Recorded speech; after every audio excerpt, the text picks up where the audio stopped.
Egresso da Católica, formado em 2003. Então, acabamos de iniciar a gravação, tá bem? Da ordem que eu quero agradecer ao professor Fernando, que tem ajudado demais, Fernando Lapa, ajudado demais, professor Márcio, nessas iniciativas desses eventos, não é mesmo durante as férias agora. Teve a feliz ideia de convidar o professor Zé Maria e o professor Ricardo Magalhães para participar conosco, não é? Acho que isso é muito positivo, a integração, como o senhor sabe, eu defendo, insisto muito nisso, da graduação, tá bem, com a pós-graduação, lato sensu, no caso os MBAs, o LLM, a especialização, e estrito sensu também. O mestrado está fazendo 15 anos na Universidade Católica de Pernambuco agora, e o doutorado também, com 6 anos. Né? Então, acho que fazer essa integração, o pessoal do IPBIC, monografia, é muito positivo. E quando a gente tem a oportunidade de trazer o professor Fábio e o professor Koller para falar sobre um assunto que eles conhecem profundamente, aí isso ainda fica melhor. Conforme eu combinei com o professor Fernando, professor Márcio, agradecendo demais a sua presença, não é? Nós temos aqui o professor Zé Maria, que vai fazer essa apresentação preliminar, né, professor Zé Maria? Muito obrigado demais a todos vocês. Muito obrigado mesmo por estarem aqui. Então, eu queria dar as boas-vindas aí claro, ao doutor Fábio, ao doutor Frederico Koller, né, a participação do professor Ricardo, professor Zé Maria, enfim, professor Wagner Tenório Fontes também. Em nome da Universidade Católica de Pernambuco, eu queria agradecer demais aí a participação nesse evento. Mais uma vez, parabenizar aí o doutor Hélio, né, Oren, que está capitaneando aí todo esse trabalho, esse ciclo de prática tem sido extremamente interessante. E o professor Fernando Lapa também tem participado aí nessa iniciativa extremamente importante aí, né? Então, eu queria dar as boas-vindas, agradecer e já pedir licença, desculpa, porque eu tenho uma universidade de São Paulo, que eu vou iniciar agora às 19 horas também uma fala, e aí eu, infelizmente, não vou poder acompanhá-los, né? Mas todos têm uma excelente reflexão, excelente debate, né? E tenham todos aí uma boa noite. Doutor Hélio, muito obrigado aí. Muito obrigado, professor Márcio. Muito obrigado pela presença e boa sorte no seu evento. Até mais. Obrigado, doutor Fábio, doutor Koller. Obrigado. Valeu, Márcio. Obrigado. Obrigado. E agora com a palavra o professor Zé Maria, não é? Boa noite a todos, uma satisfação imensa. Primeiramente, ouvindo nosso professor. Eu recebi a incumbência hoje à tarde do professor, nosso amigo, do professor Hélio Oren, de abrir esse evento, que tem sido um momento de muita aprendizagem para todos nós, todas as quintas-feiras, neste horário, patrocinado pelo grupo de pesquisa, na liderança do professor Hélio Oren, com o objetivo, como ele sempre tem chamado a atenção, o objetivo de promover a integração entre a graduação e a pós-graduação, lato sensu e estrito sensu. Hoje, o tema inicial, Superior Tribunal de Justiça, um tribunal jovem e em construção, no seu subtema, em que os palestrantes vão falar posteriormente. A Unicap, portanto, tem a honra e a satisfação de receber esses dois grandes jovens juristas de um currículo invejável. Eu estive observando agora à tarde, depois que falei com o doutor Hélio, o currículo deles é invejável, entendeu? Riquíssimo, né? Que nós passaríamos aqui várias horas memorizando o que eles já fizeram, o que estão a fazer. O doutor Frederico Augusto Leopoldino Koller é bacharel em Direito pela Faculdade de Direito da Universidade Federal de Pernambuco, de onde eu estudei e terminei em 72. Mestre também pela Faculdade de Direito da Universidade Federal de Pernambuco. Foi procurador federal da 5ª Região até 2004. Hoje, ele é juiz federal na 5ª Região e atualmente está como juiz instrutor do STJ.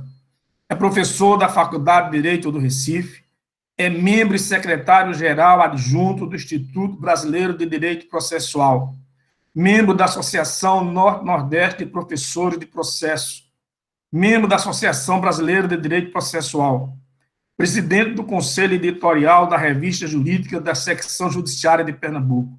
É articulista e escritor de várias obras, dentre elas, eu apenas destaquei aqui, uma delas é Repercussões do novo Código de Processo Civil, Juizado Especial da Fazenda Pública e o Juizado Especial Federal. Passaríamos aqui ainda discorrendo sobre a performance do doutor Frederico. O doutor Fábio Victor Fonte Monerati, bacharel em Direito pela Universidade Católica de Pernambuco, com muito orgulho, volta à nossa casa, né, a nos brindar com a sua palestra.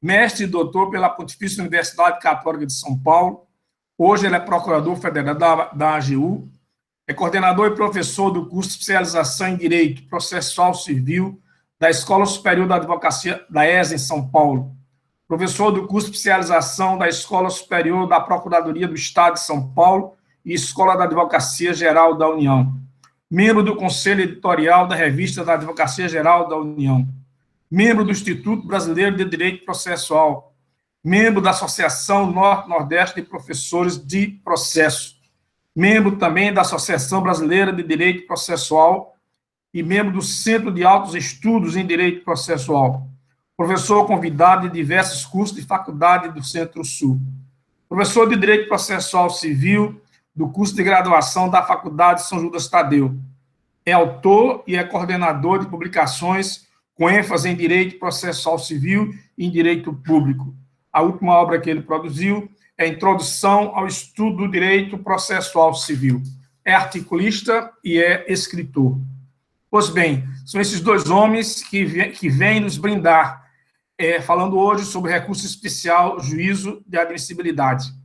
Na verdade, o Superior Tribunal de Justiça é um tribunal jovem e em construção.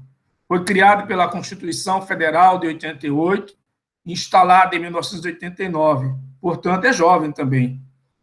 Também chamado Tribunal de Cidadania, por sua origem na Constituição da República Federativa do Brasil. Sua história tem antecedentes na Justiça Federal com o Tribunal Federal de Recursos, como era conhecido antigamente. É a corte responsável por zelar pela uniformidade à interpretação da lei federal em todo o Brasil. É de sua responsabilidade a solução definitiva dos casos civis e criminais que não envolvam a matéria constitucional nem a justiça especializada. Suas decisões têm influenciado todos os aspectos da vida do cidadão brasileiro. Portanto, hoje nesta tarde e noite, teremos a participação riquíssima do doutor Frederico e do doutor Fábio, para nos brindar com o tema específico, recurso especial, juízo de admissibilidade. Então, agradecemos de antemão já a presença dos dois professores para a Universidade Católica, isso é fundamental, é enriquecedor, nós agradecemos de todo o coração a sua presença. Estou observando aqui, vários alunos estão presentes aqui, e esse assunto é um assunto instigante e realmente que merece um estudo específico. Eu não sou especialista no assunto, eu sou professor de Direito Civil, mas a gente tem observado a dificuldade de nós profissionais quando se trata da parte referente a recurso. Então, está aberto assim o nosso encontro de hoje e agradeço ao meu amigo Hélio Orem por me permitir essa abertura desse encontro. Professor Zé Maria, muito obrigado por ter aceito o nosso convite também. E aí, como alguns de vocês já sabem, nós dividimos esse evento em 3 partes, em 3 etapas. Na primeira etapa, eu vou conversar com o Fábio e com o Fred para que eles se apresentem. Afinal de contas, nós temos vários estudantes e eles são exemplos. Tá? Então, se apresente a trajetória profissional de cada um deles. Então, esta costuma ser a primeira etapa, a apresentação de cada um dos palestrantes por eles próprios. Logo em seguida, a gente faz uns 20 ou 25 minutos, nós já combinamos que primeiro será o professor Fábio, depois o professor Fred, para fazerem suas exposições, cada um com os seus temas dentro do assunto principal, o assunto está focado, já muito esclarecido pelo professor Zé Maria, o Superior Tribunal de Justiça, um tribunal realmente jovem e em construção, por ser jovem também em construção. E a terceira etapa é aquela destinada às perguntas, tanto minhas quanto também do público, né? Porque, afinal de contas, num evento como esse, a gente precisa efetivamente explorá-lo. Estamos gravando, isso vai ficar registrado e vai ser distribuído, tanto em alguns estados do Brasil quanto fora do Brasil. Então, é um momento de grande prazer ter a oportunidade de conversar com o Fábio e com o Fred. Fábio, eu queria que você falasse um pouco da sua trajetória profissional, por favor. Obrigado, doutor Hélio. Obrigado, doutor José Maria, pelas palavras de apresentação. Doutor Hélio, pelo honroso convite. Eu queria dizer que é uma enorme satisfação falar para um público tão qualificado e ainda que virtualmente, né, retornar à minha querida Unicap, né?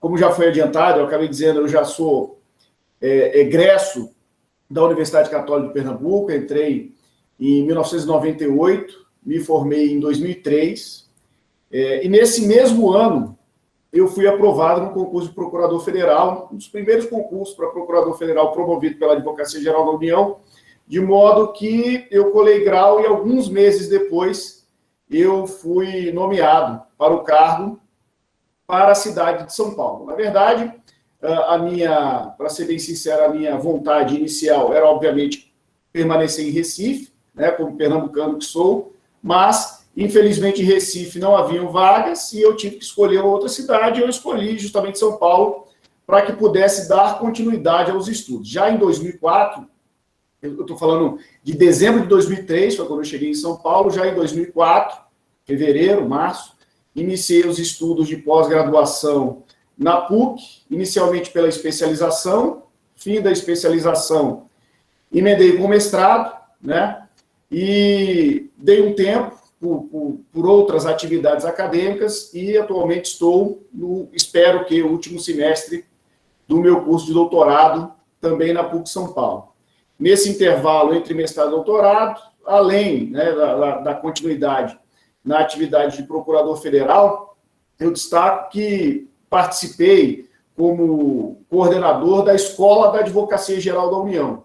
Hoje a Escola da AGU é uma instituição muito forte, muito consolidada, mas há 9, 10 anos atrás ela era bastante incipiente, era como a própria AGU, criada pela Constituição de 88, que é, né? Então, a estruturação da AGU, obviamente, começou pela Procuradoria, pelas questões contenciosas e consultivas, e nos idos ali de 2009, eu assumi a Escola da Advocacia Geral da União aqui em São Paulo e contribuí, enfim, para o aprimoramento dessa instituição. Deixei a Escola da AGU em 2016, porque eu tinha muita vontade, até como estudioso do novo CPC, de olhar para a aplicação do novo Código de Processo Civil na prática, e a partir de 2016, portanto, eu retornei à Procuradoria, à atividade contenciosa, fiz questão enfim, voltar para o que a gente chama para a ponta, né, para a trincheira ali, que é a advocacia no primeiro grau, então eu fiz audiência, contestação, apelação, e depois de um tempo, compreendida a questão previdenciária macro, eu fui convidado aqui pela Procuradora Regional Federal da Terceira Região para elaborar um novo modelo de operação no contencioso previdenciário aqui da Procuradoria. Isso, estou falando do começo do ano passado, março de 2019, né? E 3 meses depois, ainda, esse modelo ainda estava sendo estudado, sendo montado, ele acabou sendo levado para a própria Procuradoria-Geral Federal. Então, eu passei o último semestre do ano passado, de 2019, elaborando um novo modelo de operação para o contencioso previdenciário, com foco especificamente nas demandas repetitivas. É lógico que a implementação do ponto de vista executivo, né, desse novo modelo de operação, ele foi um tanto quanto prejudicado pela pandemia. A gente estaria falando aqui de montagem de equipe, de reuniões entre pessoas de todas as regionais, não que não possa ser tudo efetivado do ponto de vista online, né, mas esse passo inicial acabou sofrendo esse atraso, aquilo que era para ser esse semestre, talvez tenha ficado para o próximo semestre ou até para o ano que vem, não sei. Né? Mas sem prejuízo a isso, né? Ainda que sem essa institucionalização completa desse novo modelo de operação, nós já estamos fazendo alguns ajustes aqui na Procuradoria Regional Federal e também na Procuradoria Geral Federal, e muitos desses ajustes passam justamente por uma atuação junto ao STJ, por uma reflexão sobre o papel do STJ, especialmente do recurso especial, que é o tema central aqui da nossa conversa, e até por isso eu trouxe algumas considerações do que a gente vem pensando sobre o STJ, sobre o recurso especial e sobre como essa nova sistemática processual civil ela pode contribuir para o aprimoramento do sistema de justiça. Aqui, especificamente, junto ao Tribunal Regional Federal da Terceira Região, nós temos uma acolhida bastante boa, bastante simpática, desde a anterior vice-presidência do desembargador Neri Júnior, que fazia análise da admissibilidade dos recursos especiais. Agora, a professora Consuelo Yoshida é a nova vice-presidente, tomou posse em março, ainda também a dinâmica foi um pouco atrapalhada pela pandemia. De toda sorte, temos tido alguns avanços junto à nova vice-presidência, e muito do que eu vou tratar aqui, né, envolve essa minha nova atuação, posso chamar de nova ainda, porque eu estou falando de 2019 para cá, com algumas nuances, né? Deixei um pouco a atuação processual propriamente dita, bolei esse modelo de operação, criei os procedimentos, as etapas, etc.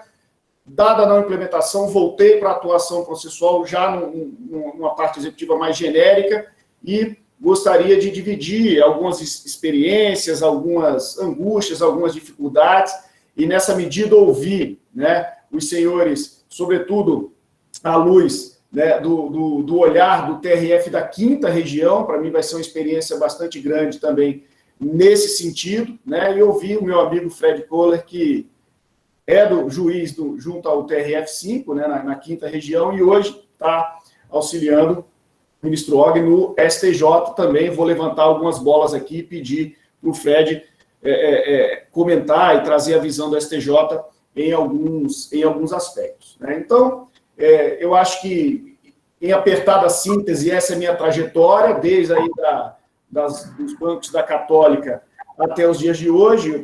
Me parece que foram os lugares e as atividades que mais me marcaram, né? A posse como procurador federal, numa cidade distante que eu nunca tinha pisado, o meu período de escola da Advocacia Geral da União, onde eu tive a honra de conduzir toda a capacitação em âmbito nacional sobre o novo Código de Processo Civil. Então, viajei todos os estados do Brasil, tratando da capacitação dos membros da AGU do ponto de vista do CPC, e ao voltar, né, em 2016, voltei para o contencioso e hoje tenho como missão, justamente, quase uma obsessão pessoal também, justamente o aprimoramento da atuação da AGU e uma aproximação com a Justiça Federal, Superior Tribunal de Justiça, tribunais regionais federais, juízes federais, no sentido de uma melhor racionalização da litigiosidade, notadamente do direito público. Em paralelo, eu destaco, e tenho muito orgulho disso também, o professor José Maria destacou isso, as minhas obras que eu pude publicar de 2015 para cá pela editora Saraiva. O Introdução ao Estudo do Direito Processual Civil, que é fruto da minha experiência docente na graduação, né? Ele está na 5ª edição, então eu tenho, né, muita alegria mesmo de ter lançado um livro em 2015, já na vigência do CPC de 15, e ele está sendo reeditado pela editora Saraiva todo ano, desde então. Fica a dúvida se a 6ª edição vai sair ano que vem, porque a gente não sabe o impacto da pandemia já no combalido mercado literário como um todo, né?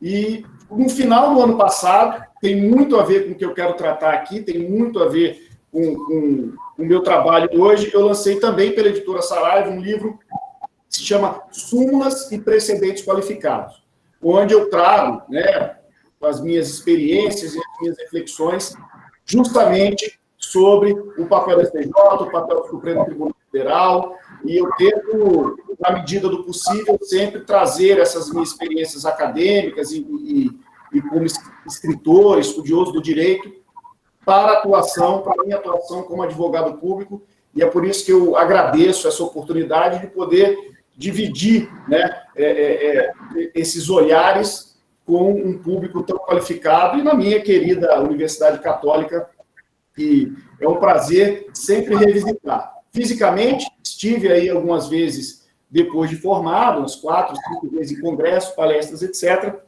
e agora, virtualmente, é o que nos é permitido. Então, eu agradeço, tenho certeza que teremos uma noite muito proveitosa e estou aqui à disposição para darmos andamento aí aos debates.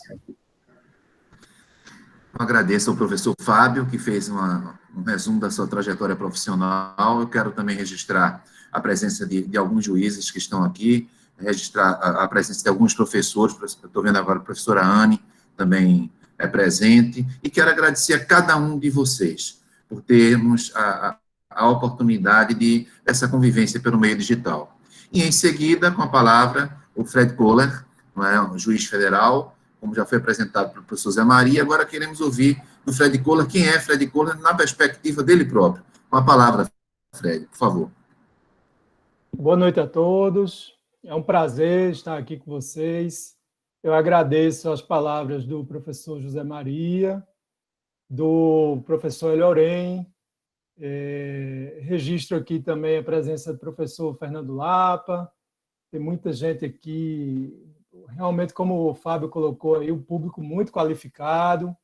Tem gente da Justiça, estou vendo Edviges, Fábio Cordeiro, enfim, muita gente bacana aqui nessa live. Eu quero registrar, não é a primeira vez que eu participo a convite do Hélio.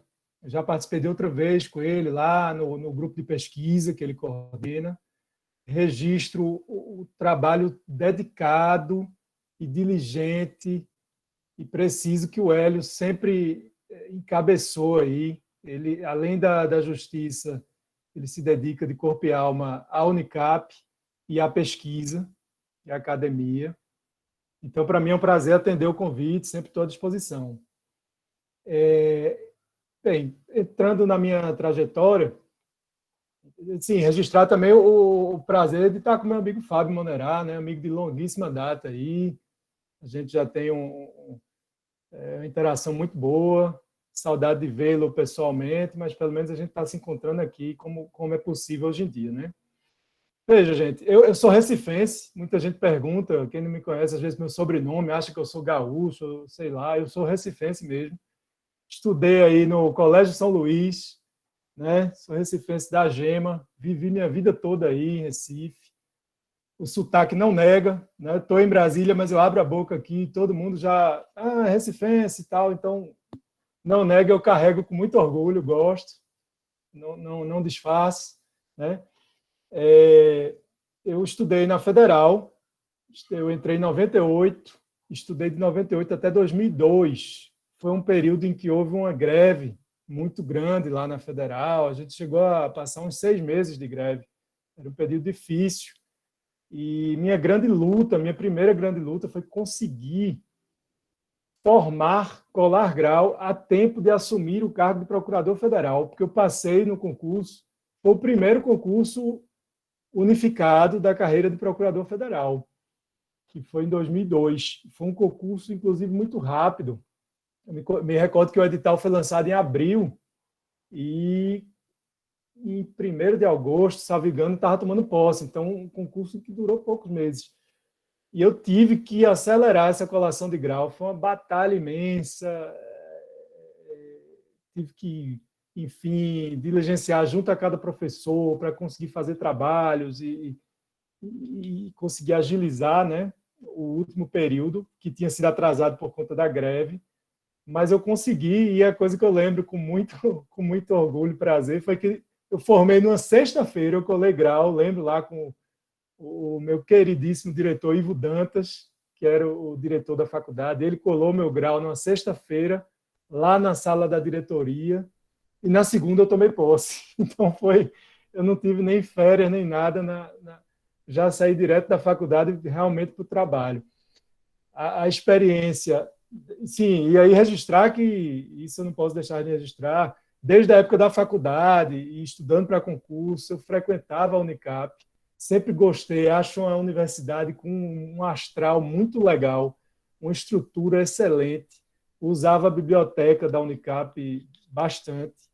E eu tenho vários amigos lá, e inclusive sei que a pós-graduação da Unicap hoje está de altíssimo nível. Vários colegas da Justiça estão fazendo ou fizeram doutorado. Eu cito aqui por todos, eu cito o Jorge André, que sempre elogia demais, né, os professores e como é organizado. Parabenizo vocês por isso, né? Então, retornando, quando eu passei para Procurador Federal, eu passei lá 2 anos e meio. Eu entrei meados de 2002, passei até o final de 2004. E aí tive a felicidade de ser aprovado para o concurso de juiz federal da 5ª Região, né, seguindo os passos do meu amigo Hélio. E, ao ingressar lá, cheguei em 2004 e fiquei vários anos aí como substituto, juiz substituto na capital.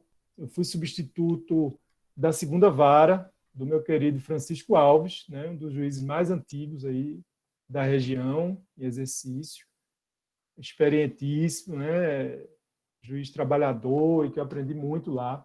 Eu fui substituto dele por 7 anos. Né? Eu fiquei na 2ª Vara, era uma das varas que tinha muitos processos, uma vara cível, que eu sempre achei interessantíssimo por causa do meu gosto pelo processo civil, que sempre foi pronunciado desde a faculdade. Na faculdade, eu já fiz monitorias de processo civil, inclusive, como o Hélio colocou, que tem alunos, eu recomendo, eu posso dizer, não deixem de fazer monitoria, não deixem de fazer parte acadêmica, mesmo quem quer concurso. Isso é muito importante para passar em concurso. E a época da faculdade é a época que a gente tem para poder fazer uns estudos mais aprofundados. Vai ler Pontes de Miranda, vai ler ali livros mais densos, porque depois, na vida profissional, isso fica mais difícil. Né? A gente tem bem menos tempo e tem que matar um leão por dia. Então, assim, o que eu recomendo mesmo para quem já entra querendo focar em concurso e tal, na faculdade não foque em manuais, claro, são importantes também, mas não tente só no resumo, só na apostila, não. Tente aprofundar nos livros mais densos, porque depois fica mais difícil de ter tempo para isso. Embora eu ache e sempre gostei da vida acadêmica, então, desde a faculdade eu fiz monitoria e sempre procurei, já como juiz, eu fiz concurso de juiz substituto, professor substituto da Federal, então eu fui professor substituto. Assim que surgiu a primeira vaga de concurso para professor efetivo, eu fiz também, fui aprovado, e hoje eu sou professor adjunto lá da Federal, de Direito, né?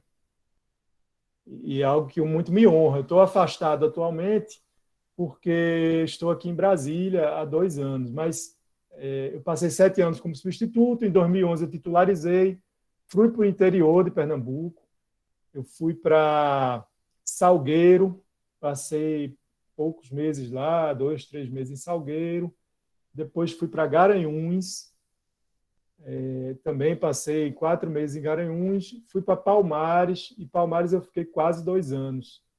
E aí foi quando eu retornei a Recife, cerca de 2013, eu retornei a Recife como juiz titular de uma turma recursal do juizado, então é onde eu estava trabalhando até vir para o STJ. Eu passei de 2013 a 2018 lá na turma recursal.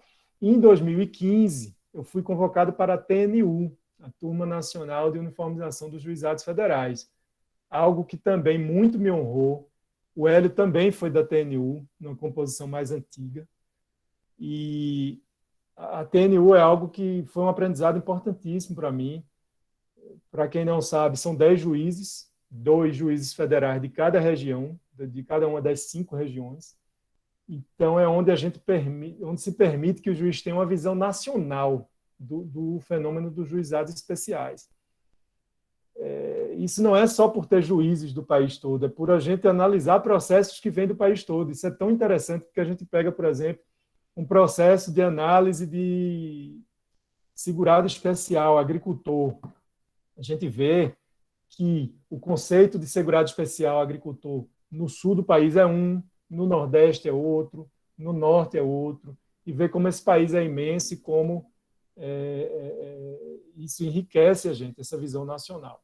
Então, fiquei 2 anos lá na TNU, os mandatos são de 2 anos. Né? Depois eu fui para o STJ, em 2018. Na verdade, eu estou lá com o ministro Og, creio, e já perguntei a ele, na época que ele me chamou para o STJ, eu disse, ministro, mas por que o senhor, quem que me indicou aí, por que o senhor está me chamando e tal? Aí ele, não, foi o trabalho lá na TNU. Ele era o presidente da TNU e eu era juiz lá, e acho que ele gostou do meu trabalho. Eu coordenei uma obra também na TNU, isso muito me orgulha.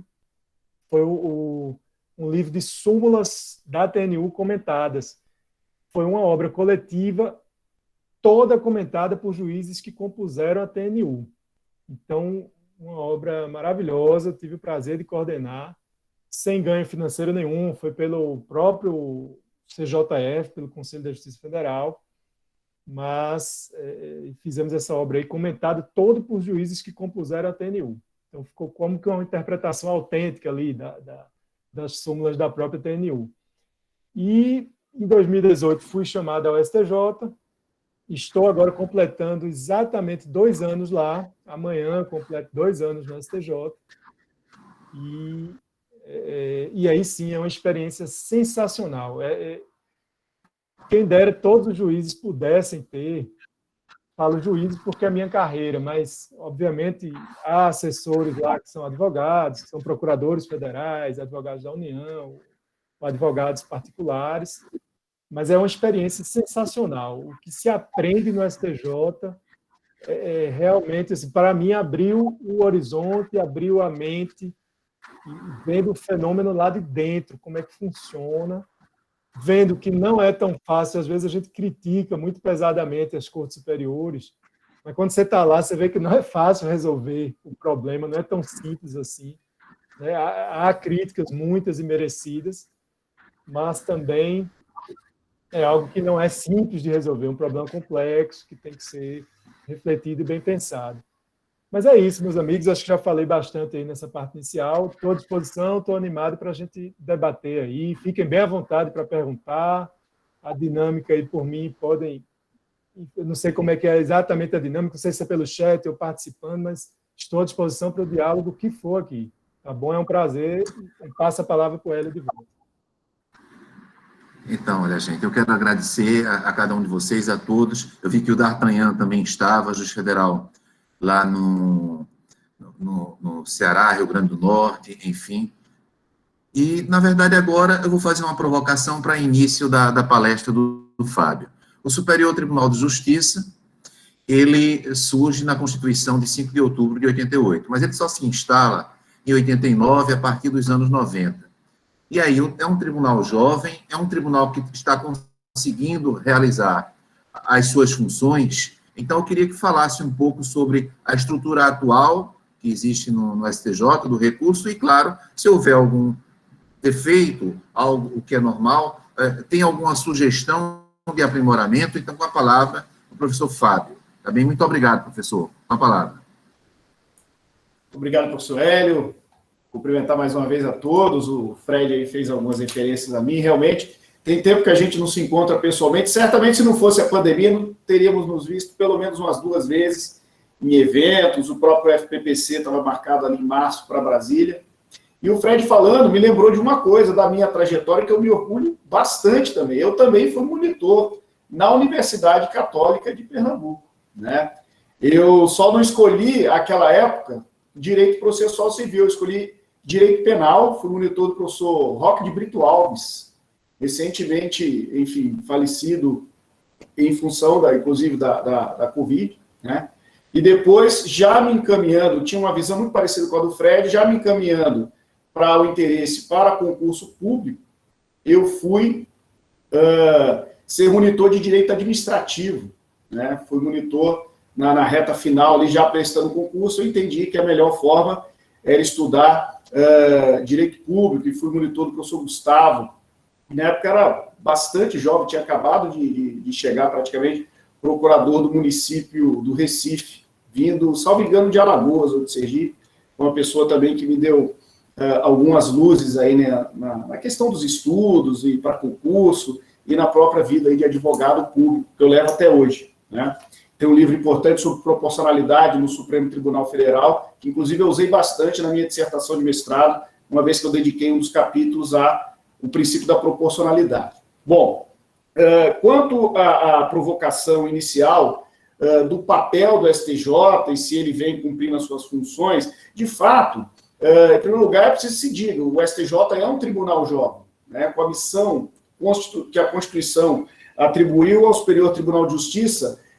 Se a gente parar para olhar, 30 anos não são suficientes para o atingimento da perfeição, se é que isso é possível, né, da prestação jurisdicional nesse sentido. Até porque, e essa é uma visão que eu tenho particular, enfim, a identidade do STJ, ela foi se formando ao longo das décadas e, em alguma medida, ainda está se formando. Eu quero crer até que ela está chegando a um ponto de uma certa consolidação, né? Mas essa ideia, por exemplo, da não existência de tribunais de segundo grau, né, na Justiça Federal, à exceção de um Tribunal Federal de Recursos, né, com a criação da STJ, ele surge com essa, vamos dizer assim, com essa dupla identidade.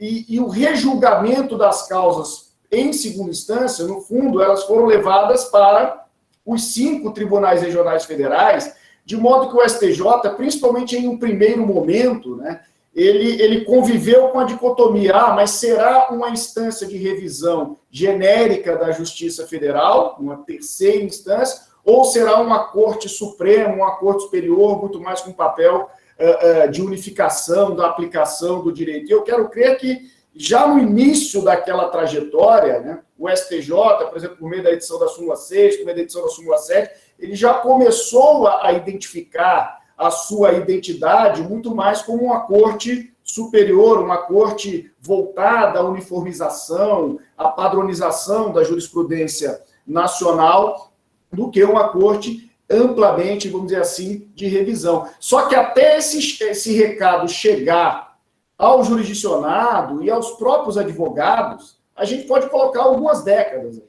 né?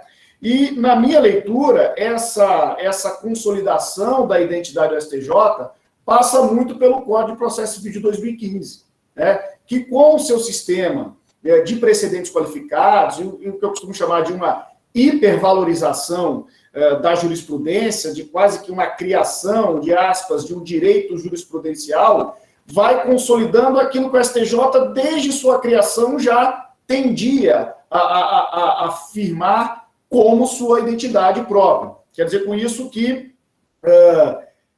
na minha leitura, essa juventude do STJ vai chegando, se aproximando da idade adulta, e o Código de Processo Civil tem muito a ver com essa consolidação. Aliás, né, aí já aproveitando o gancho daquilo que eu me reservei aqui, me preparei para falar, eu acho que essa provocação inicial, essa minha impressão do STJ, tal como está consolidando a sua identidade, e o papel do CPC de 15 nesta consolidação, tem muito a ver com os temas que eu afetei aqui. No fundo, considerando o propósito do seminário, a temática e o público, que de antemão a gente já poderia adiantar que seria extremamente qualificado, obviamente aqui eu não preparei uma palestra ou uma fala teórica sobre o recurso especial, sobre as suas funções, sobre a sua história, sobre os aspectos, vamos dizer assim, dogmáticos. Eu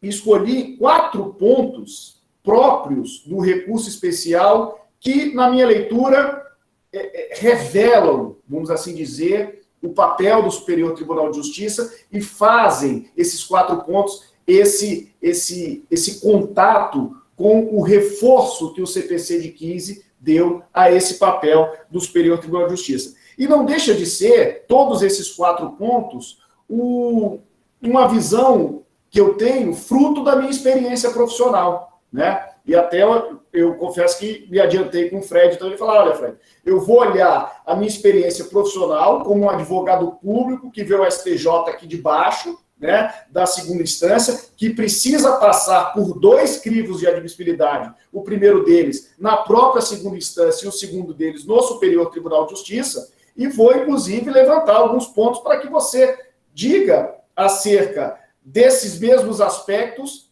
olhando de cima, ou seja, visto do STJ para baixo, e eu creio que dessa forma a gente pode encontrar uma melhor visão. E, sendo bem honesto, eu fiquei bastante feliz com esse tema específico, porque, naquilo que eu disse, no atraso da implementação de um projeto maior, nacional, né, que eu apresentei em novembro do ano passado, o relatório final, e não obstante já ter sido aprovado pelo Procurador-Geral, ele está em stand-by do ponto de vista da execução, esse intervalo, para que eu pudesse continuar trabalhando e usando minimamente essa estrutura que planeja ser nacional, mas ainda não está executada, o ponto que eu escolhi foi me dado, enfim, debatemos onde eu poderia ficar enquanto esse projeto nacional não acontece, foi justamente a vice-presidência do TRF, cuidando de quê? Essencialmente, da admissibilidade dos recursos excepcionais, sobretudo do recurso especial. E por que disso? Porque na minha leitura, ou na nossa leitura aqui da prática profissional da advocacia pública, a gente viu que é um ponto central, é um ponto que pode, a um só tempo, redimensionar, corrigir, aprimorar a atuação do advogado público desde a primeira instância, ou seja, desde a inicial, desde a contestação, passando pela elaboração da apelação, passando por eventual agravo interno e embargo de declaração, e a própria redação do resto, né? Tudo isso, em última análise, vai refletir na decisão da vice-presidência que admite ou inadmite, nega seguimento ou dá seguimento ao recurso especial, e é também esse ponto fulcral aquilo que a gente pode projetar de que, no sentido de que o que de certo e de errado nós podemos fazer perante o STJ, notadamente considerando essa função nomofilásica do STJ, esse papel atribuído pela Constituição e reforçado, esclarecido, melhor procedimentalizado pelo Código de Processo Civil, no que diz respeito a essa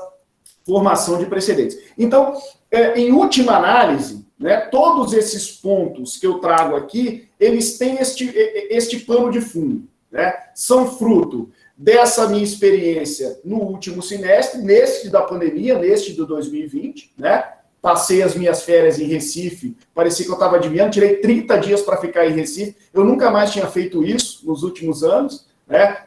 Consegui ficar os 30 dias, quase que adivinhando que eu não poderia voltar tão cedo, né? Mas tão logo chegado na volta das férias, eu comecei esse trabalho junto à vice-presidência, portanto, esse trabalho tem esse pano de fundo, esses pontos têm esse pano de fundo. São frutos dessa minha experiência, que, como eu disse, na minha leitura, é um excelente ponto para se analisar o todo, já que eu não posso estar, como o Fred está, olhando o Judiciário Federal do STJ, me parece o melhor ponto para olhar, tanto para baixo, primeira e segunda instância, quanto para cima, que pode ser feito nos tribunais superiores.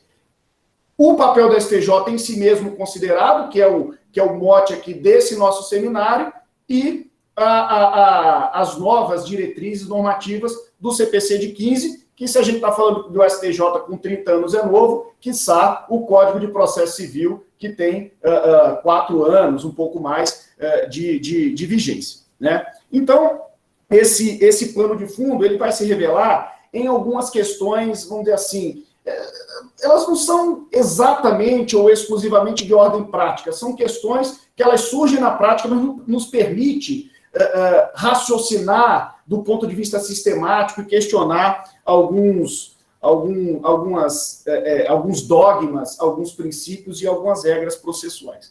O primeiro deles, infelizmente, eu digo infelizmente, eu vou dizer o porquê, que na minha visão é algo que eu preciso, que o sistema precisa resolver, mas o primeiro ponto que eu gostaria de trazer, que nos permite, enfim, falar bastante do sistema do Código, para o STJ, etc., ou são as decisões que eu venho me deparando da negativa de segmento com base na súmula 83 do STJ. Né? A súmula 83 do STJ, ela remonta a 1993. Então, é de se perceber que é uma súmula que foi forjada à luz de um arcabouço normativo muito diferente do que temos hoje. E eu não estou falando apenas do CPC de 2015. Eu estou falando, por exemplo, né, das reformas que sofreu o CPC de 73, que valorizaram a jurisprudência em um primeiro momento, que criaram, em 2007, o recurso especial repetitivo, que veio se consolidar com o sistema de precedentes do Código de 15. E essa súmula de 1993, ela dizia que não se conhece do RESP pela divergência, quando a orientação do tribunal se firmou no mesmo sentido da decisão recorrida. Então, é uma súmula que visa inviabilizar o juízo de admissibilidade do recurso especial, no fundo, adentrando no mérito do recurso especial. Haja vista que o que o órgão que está analisando, né, a admissibilidade do recurso especial, no fundo está analisando a compatibilidade do acórdão recorrido com a jurisprudência do Superior Tribunal de Justiça. Ou seja, do ponto de vista dogmático, né, trata-se de um exame de mérito. E é interessante que essa súmula ela surge no contexto do recurso especial pela divergência, ou seja, no contexto do recurso especial, nos termos do artigo 105, a linha C. Mas ela rapidamente foi trazida também para as situações, né, em que o recurso especial é interposto com base em negativa de vigência ou contrariedade à lei, ou seja, acabou por permitir o juízo negativo de admissibilidade também no que tange aos recursos especiais, não pela divergência, já se desprendendo, né, dos acordos que deram origem ao entendimento que veio a ser simulado. Até aí, tudo bem, me parece que é uma posição consolidada do âmbito Superior Tribunal de Justiça. Eu não vejo muito ânimo, nem da própria Advocacia Geral da União, que atua perante o STJ, de comprar exatamente essa briga. Mas a minha provocação, e eu faço isso à luz da visão do sistema do Código de Processo Civil, é a seguinte: será essa súmula que autoriza a inadmissibilidade do recurso especial, inclusive pelo Tribunal ACOL, né, em razão da jurisprudência, será essa súmula compatível com o CPC de 15? Eu digo isso porque, e já adianto que a minha resposta particularmente é não, haja vista que o CPC de 15, por mais que tenha por característica das principais, e honestamente é o tema que eu mais gosto de estudar do CPC, inclusive, a valorização da jurisprudência, me parece muito claro que, ao contrário do sistema anterior, o CPC de 15 ele não procura valorizar a jurisprudência como um todo, né? A jurisprudência no sentido conceitual que temos enquanto um conjunto de julgados proferido pelo tribunal sobre a mesma matéria. Esse abandono do que eu vou chamar aqui de jurisprudência constatada, na minha visão, é muito claro no CPC de 15. Todas as referências à jurisprudência dominante, à jurisprudência pacífica, à jurisprudência enquanto um fenômeno fático, constatável por qualquer operador do direito, ele não encontra base, ele não encontra referência no CPC de 2015.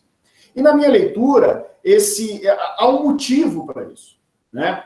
E o motivo que eu enxergo é a completa ausência de metodologia, se não de todos os operadores, né, da maioria esmagadora dos operadores do direito, ao constatarem a jurisprudência. Ou seja, ao invés de aplicarmos métodos estatísticos, até matemáticos, sérios, corretos, a pesquisa da jurisprudência feita, eu falo como advogado, feita pelo advogado, via de regra ela, num contexto de 700 acordos, desde que eu achasse 3 ou 4 julgados no sentido que me interessava, eu colacionava esses 4 julgados, denominava esse julgado de jurisprudência, quiçá de jurisprudência dominante, e já procurava trabalhar com esse conjunto, sem desconsiderar sobre os rigores da estatística, né, os demais 696 julgados. Então, um código que quer ou que quis valorizar ou até hipervalorizar a jurisprudência, por outro lado, não valoriza isso que eu estou chamando de jurisprudência constatada, essa jurisprudência pesquisada. Em substituição à jurisprudência constatada, o CPC de 15, na minha leitura, ele valoriza ou até hipervaloriza a jurisprudência formalizada. Ou seja, a jurisprudência formalmente enunciada. O Fred usou a expressão na apresentação dele muito interessante, a interpretação autêntica, que vocês fizeram à época ao produzir um livro comentando as súmulas da própria TNU. Essa interpretação autêntica não deixa de ser, na minha leitura, um mote do sistema de precedentes qualificados, de formação de precedentes qualificados do Código de Processo Civil de 15. Afinal de contas, o que faz o STJ ao afetar um RESP como representativo da controvérsia diante de uma divergência no âmbito, vamos pegar aqui, no âmbito da Justiça Federal, no âmbito interno do próprio STJ, o que faz o STJ ao julgar um RESP repetitivo sobre uma dada matéria afetada, ou ao editar uma súmula? Olhar para a sua própria jurisprudência, olhar para o seu próprio entendimento e enunciar formalmente, preferencialmente numa tese mais curta, aquele entendimento que foi, naquele momento histórico, reconhecido como pacífico ou dominante. É fazer, editar uma súmula ou julgar um recurso repetitivo, é, em alguma medida, me apropriando da expressão do meu amigo Fred Kohler, fazer a interpretação autêntica da jurisprudência. Então, percebam que o CPC, ele abandona a ideia de valorizar e permitir atividade jurisdicional monocrática, negativa de segmento, com base em jurisprudência, para proporcionar essas mesmas, isso que eu chamo, no meu mestrado foi sobre isso que eu chamo de cortes procedimentais fulcrados na jurisprudência. Esses cortes procedimentais, improcedência liminar, julgamento monocrático do relator, negativa de segmento de recurso pela vice-presidência, hoje eles são autorizados, mas pela jurisprudência formalizada. Então, quando eu olho para a súmula 83, com os olhos do CPC de 15, uma súmula de 93, mas com os olhos de quem está vivendo um sistema processual que valoriza uma outra espécie de jurisprudência, eu me pergunto se ela é compatível. Sobretudo se eu olho, por exemplo, para o artigo 1040, que vai dizer que tudo bem, o vice-presidente do tribunal ACO, ele pode negar seguimento ao RESP, com base em julgamento de recurso especial repetitivo. Então, me parece, e aí já encaminhando a solução / provocação desse primeiro ponto, que é que eu encerro, que muito mais importante e interessante, e eu estou tentando trabalhar isso junto à vice-presidência do TRF3, do que negar seguimento com base na súmula 83, seja admitir um recurso especial ou dois, como representativo da controvérsia, sobrestar o juízo de admissibilidade e os processos que versam sobre o mesmo tema e bater as portas do STJ, com base no artigo 1036, parágrafo 1º, e dizer o seguinte: Superior Tribunal de Justiça, trata-se de um tema que merece um olhar qualificado, um contraditório ampliado, em última análise, que merece a afetação e o julgamento pelo procedimento dos repetitivos, porque se sim, que ótimo. Uma vez existente esse precedente, não com base na súmula 83, mas com base no 1040 do CPC vigente, os recursos podem ser negados. Honestamente, eu falo de dentro da Advocacia Geral da União, eu até estou aqui, furando um pouquinho o isolamento social, uma vez que meu computador em casa deu problema. De dentro da Advocacia Geral da União, nós temos normativos internos que nos autorizam a renunciar aos recursos e a desistir dos recursos desde que a tese esteja pacificada em um precedente qualificado, formado pelo Superior Tribunal de Justiça, nos termos do 1036 e seguintes do CPC de 15. Essa mesma autorização ela não se revela quando estamos diante de uma jurisprudência. E vejam, quando há negativa de seguimento de todos os recursos que versam sobre essa matéria, no fundo o STJ sequer percebe a existência da repetitividade, porque os recursos estão ficando presos aqui.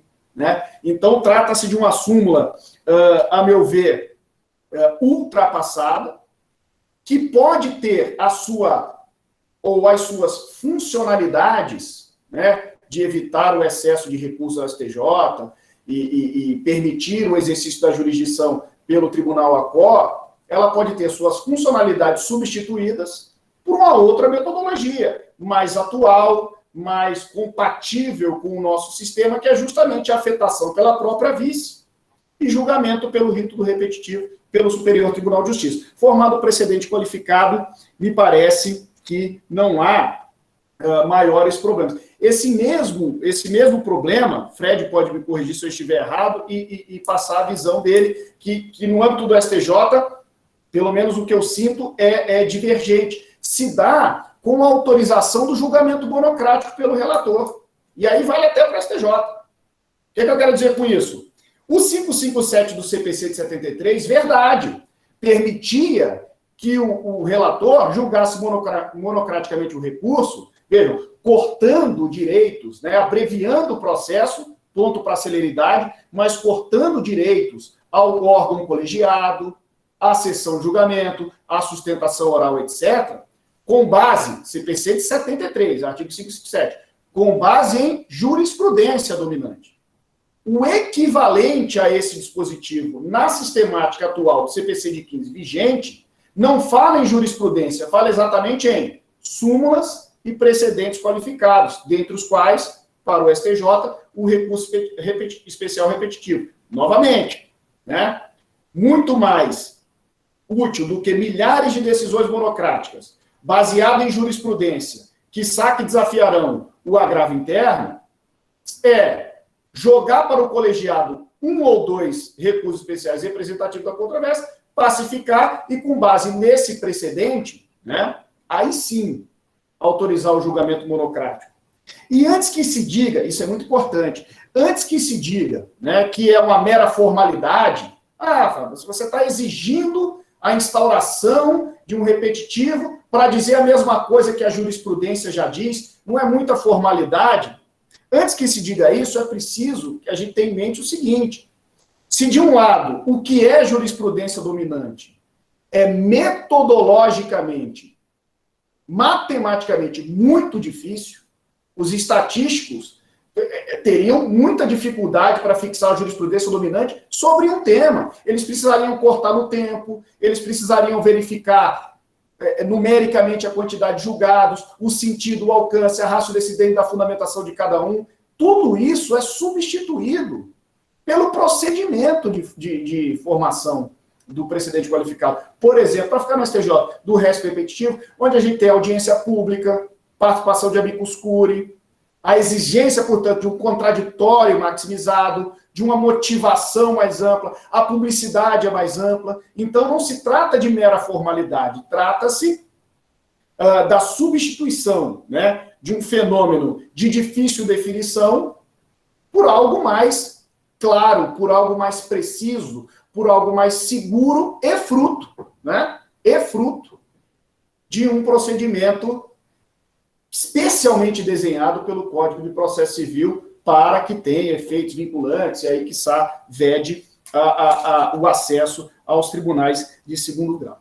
Agora, entrando no segundo ponto, um ponto que muito me atormenta, eu também preciso ouvir os colegas sobre isso, meu amigo Fred, sobre a visão da STJ e vossas excelências e estudiosos, professores, etc., que é o seguinte: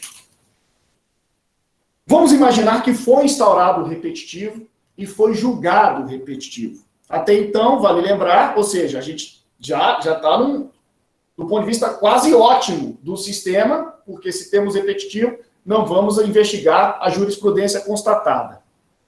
E vale lembrar que, na pendência disso tudo, os processos estão suspensos. Para ficar no RESP, os processos estão suspensos aqui na vice-presidência do Tribunal Regional Federal. Muito bem. Julgado o repetitivo, diz o 1040, né? Julgado o recurso repetitivo, a tese será aplicada. A minha questão aqui é de ordem muito prática, quase que transitória, mas que nos faz refletir sobre todo o sistema e a própria racionalidade desse sistema. O recurso foi julgado. Isso está acontecendo com vários temas. Só vou pegar alguns aqui. O tema 1013 foi consultado hoje. O tema 998 e 999. Fiz um estudo para soltar uma orientação processual nas últimas semanas. O que aconteceu com esses temas? Eles já estão julgados no âmbito do STJ. Porém, no próprio ou contra o próprio acórdão forjado no repetitivo, foi interposto um recurso extraordinário. Então, a dicotomia aqui é a seguinte: se eu aplico a literalidade do CPC, só para ficar nos RESPs, tema central aqui do nosso seminário, eu tenho todos aqueles RESPs sobrestados da vice-presidência, sabe-se lá por quantos meses ou anos, imediatamente julgados com negativa de seguimento com aplicação da tese. Sendo certo que o recurso extraordinário foi interposto. E, obviamente, por uma questão natural, o recurso extraordinário pode ser julgado e pode reformar o acórdão desse. Pode reformar a tese consagrada no RESP repetitivo. Por uma questão de hierarquia entre os pronunciamentos e as próprias cortes, é natural, né, que prevaleça a decisão do STF. O próprio STJ reconheceu isso. Eu não sei o tema de cabeça, mas quem já advogou na área previdenciária vai lembrar, e atuou como juiz na área previdenciária, vai lembrar da desaposentação. O STJ, em sede repetitivo, autorizou a desaposentação e o STF disse, não, a desaposentação é incompatível com a Constituição. Percebam quanto se gastou de atividade jurisdicional, que se revelou em última análise inútil, né? Aplicando o entendimento do STJ antes que transitasse em julgado a matéria do ponto de vista constitucional no STF. Diante dessa questão, e eu me deparei, foi o primeiro problema que eu me deparei quando eu fui atuar junto à vice-presidência aqui do TRF3, ainda na época do doutor Neri. Eu fui levar a questão do doutor Neri, desembargador federal, Neri Júnior, memoriais, despachando, ele falou, Fábio, peraí, o que você está querendo é contrário a toda a prática e jurisprudência de todos os TRFs. Existe o Centro de Inteligência da Justiça Federal, ele era um dos membros como vice-presidente, como o próprio STJ, inclusive, em alguma medida, no STF. Eu falei, excelência, eu estou ciente disso, eu não nego isso. Mas eu vim aqui, do ponto de vista da racionalidade do sistema, discutir o seguinte, o tema eu ainda me lembro, era o tema 810, correção monetária contra a Fazenda Pública. Leia-se, todos os processos que estavam em fase de execução contra a Fazenda. Né? Isso podia ser decidido no conhecimento. Enfim, estávamos falando ali de 25, 30 mil recursos especiais presos. E eu pedindo, sobrestados, e eu pedindo para o doutor Neri manter a suspensão. E eu fiz o seguinte exercício com ele na época. Excelência, enquanto não houver o pronunciamento do Supremo Tribunal Federal, nós vamos continuar defendendo a TR, que era a taxa defendida pela Fazenda Pública. E diga-se passagem, era zero. O STJ mandava aplicar o INPC e o STF depois mandou aplicar o IPCA. Ou seja, haveria uma diferença. Então, eu procurei demonstrar para ele o seguinte, ao invés da manutenção da suspensão, essa movimentação, no fundo, dava uma falsa sensação para o jurisdicionado e para o judiciário que o processo estava andando, quando, na verdade, ele estava indo do nada para lugar nenhum. Porque se não havia ainda uma pacificação sobre aquele tema, o que ia acontecer? A parte ia apresentar uma conta, o INSS ia apresentar outra conta, a contadoria ia apresentar uma terceira conta, o juiz homologaria uma das três contas, muito possivelmente a da contadoria, haveria agravo do instrumento nesse caso, porque 1015 parágrafo único, tínhamos a obrigação de manter essa postura contrária aos interesses da Fazenda, haveria outro recurso especial, outro recurso extraordinário, ou seja, 10 atos processuais para o processo voltar para o mesmo lugar para se discutir a mesma coisa. Se a gente estava falando de 30 mil processos, eu estimei com o desembargador 300 mil atos processuais. Quando, na verdade, ele poderia fazer o seguinte, mantenha a suspensão, espera o julgamento do Supremo, que àquela altura já está pautado, E a depender do julgamento do Supremo, se contrário aos interesses da Fazenda Pública, aí Vossa Excelência pode negar o seguimento ao recurso. Pode negar o seguimento ao recurso por um motivo muito simples. Nessa situação, nós não temos como nos opor. Jurisprudência formalizada. Tudo isso para dizer o seguinte, é algo que não está dito no CPC. Pelo contrário, o CPC, sua literalidade sugere o contrário. Mas a aplicação do precedente qualificado do STJ, se estamos aqui falando do papel do STJ, é preciso que se diga isso, ou pelo menos eu preciso defender isso, não como um advogado para defender o meu interesse, mas como alguém que quer a racionalidade do sistema. O precedente do STJ só pode exercer toda a sua autoridade e cumprir todos os seus papéis e funcionalidades ser transitado em julgado. Né? Essa é uma provocação que eu faço e curiosamente, nessa minha experiência curta, como foi a primeira coisa que eu percebi, vários temas sendo julgados pela STJ, no final do ano passado foram vários, em matéria previdenciária, que impacta bastante aqui na Procuradoria. O que eu fiz? Levei a Brasília a tese da hierarquia entre os precedentes e da necessidade de manutenção da suspensão.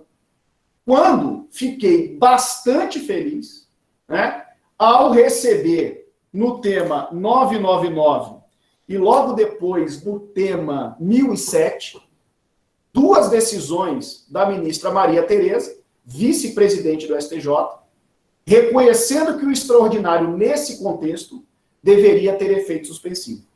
Ou seja, aquilo que há dois anos e meio atrás, né, o doutor Neri, que me deu razão, manteve a suspensão dos processos, ciente que era corrente minoritária naquele momento, né, manteve a suspensão dos temas 810, dos processos do tema 810. Hoje, né, a gente, por esse canal, a Advocacia Geral da União levou esses dois temas, esse pedido nesses dois temas e obteve a suspensão da ministra Maria Tereza. Eu lembro que até foi um sábado, né, eu recebi isso na sexta-feira, no sábado, eu falei, poxa, eu tenho que comunicar ao desembargador Neri, né, porque na época ele bancou e foi cobrado pelos seus pares dos outros tribunais. Mas como é que você manteve a suspensão, a jurisprudência é outra, etc. Eu peguei os dois acordos e falei, excelência, está aqui aquela sua postura que era minoritária, mas que foi, né, vista do ponto de vista sistemático, está aqui reconhecida pela vice-presidência em 2 julgados do STJ. Eu quero crer, né, eu faço pelo menos coro aqui, que isso torne-se ou se torne uma tendência, justamente para que se evite o contrário, né? A aplicação de uma tese vinculante, até quando? Né? A aplicação de uma tese vinculante que pode vir a ser reformada. Essa é a grande questão. Eu tenho outros 2 pontos, mas eu não sei quanto tempo a gente tem. Eu posso encerrar por aqui e a gente pode discutir só esses 2, porque me parece que eu me estendi um pouco mais do que os 25 minutos iniciais. E aí a gente, em outra situação, a gente discute outros temas, né? Eu digo isso porque eu não quero me alongar. Tá bem, Fábio, eu agradeço a sua participação, que mostra a tua experiência de vida, né? E repasso agora a palavra, após agradecer ao professor Fábio, não é? Passo a palavra para o professor Kohler e faço um pequeno resumo, com 2 provocações que me surgiram com a apresentação do professor Fábio. A primeira, digamos assim, colocação que eu faço para o público é o seguinte: são muitos processos no Brasil.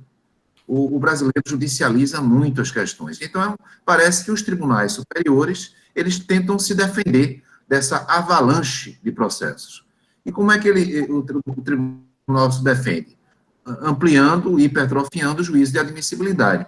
Então, o Fred, que está há 4 anos na STJ, eu pergunto a ele se ele concorda ou não concorda com o que alguns chamam de jurisprudência defensiva. Eu vi que houve uma pergunta nesse sentido. Diante dessa avalanche de processos, os tribunais procuram não analisar mérito, procuram cortar o recurso através do juízo de admissibilidade, do juízo processual, e com isso ele consegue respirar diante de um volume tão grande de processos.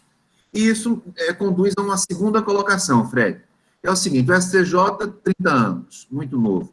O CPC, menos de 5 anos, muito novo. E aí, quem interfere mais em quem? É o CPC, o novo CPC, que interfere no STJ, ou é o STJ que reescreve o CPC? Não é? Nessa relação que existe entre o Tribunal, STJ, e o novo Código de Processo Civil, quem interfere mais em quem? O STJ no CPC ou o CPC no STJ? Então, agradecendo ao Fred, que está aí com 4 anos, fazendo 4 anos de STJ, e eu concordo com o Fred quando ele diz que é uma experiência muito rica. Entre 2003 e 2007 eu fiquei por lá, e me parece que vai ser muito bom te escutar. Como é que você pensa essas questões colocadas pelo professor Fábio, e esse resumo que eu tentei, de alguma maneira, fazer, e claro, o que você quiser acrescentar, que é uma oportunidade ímpar ter vocês dois aqui. Muito obrigado. Com a palavra, Fred. Joia, pessoal. Eu quero registrar a presença aqui, pessoal, que eu fui olhando aqui no índice, eu vi que está aí o Luiz Antônio Gianpaolo Sarro, a Gisele Welch, que é ela que fez essa pergunta aqui no chat, a que o Hélio se referiu, sobre a jurisprudência defensiva. Eu já tinha separado, inclusive, aqui para abordar também. O Ricardo Siqueira, da Caixa Econômica, meu amigo Paulo Parca, juiz federal, também entrou aí. Então, todos bem-vindos. Bem, foram várias provocações, e sobre essa que a minha amiga Gisele fez, sobre a jurisprudência defensiva, né, que o Hélio reverberou. É uma queixa muito importante, né, a questão da jurisprudência defensiva, e se existe, em algum grau, um rigor excessivo com o juízo de admissibilidade, isso aí é inegável, às vezes descambando para um formalismo, né? Isso aí, na literatura, há diversas críticas a casos concretos. Tem uma famosa do Lenny Streck, um artigo que ele escreveu no Conjur. Esse não foi o STJ, foi o TST, salvo engano, que inadmitiu um recurso por causa de 1 centavo. Os senhores devem se recordar. Enfim, então há esse lado, mas há também, que a gente acompanha também no dia a dia, é que às vezes, por mais rigor que se tenha, muitas vezes os advogados continuam deixando de atender os requisitos, mesmo que formais, né? Por exemplo, um exemplo que eu vejo cotidianamente, literalmente cotidianamente, é a questão em embargos de divergência, por exemplo, dentro do STJ. Você tem um requisito de ou indicar, aliás, ou juntar o inteiro teor do acordo ou paradigma divergente, ou indicar o link para o acesso ao inteiro teor. E aí o que o pessoal faz é transcrever no corpo do texto, muita gente faz isso, transcrever no corpo do texto o acórdão paradigma. Veja, nos tempos atuais, é lógico que a pessoa acessa facilmente, é só você realmente indicar a referência. Eu concordo que estaria adequado e suficiente a indicação da referência do acórdão para que a gente acessasse, né? A pessoa que está operando o processo lá no STJ, com isso ela acha para conferir, porque qual é a importância de você trazer o inteiro teor, de indicar o link? É para conferir se é verdade, se aquilo está transcrito corretamente, né? Para você conferir o oficial.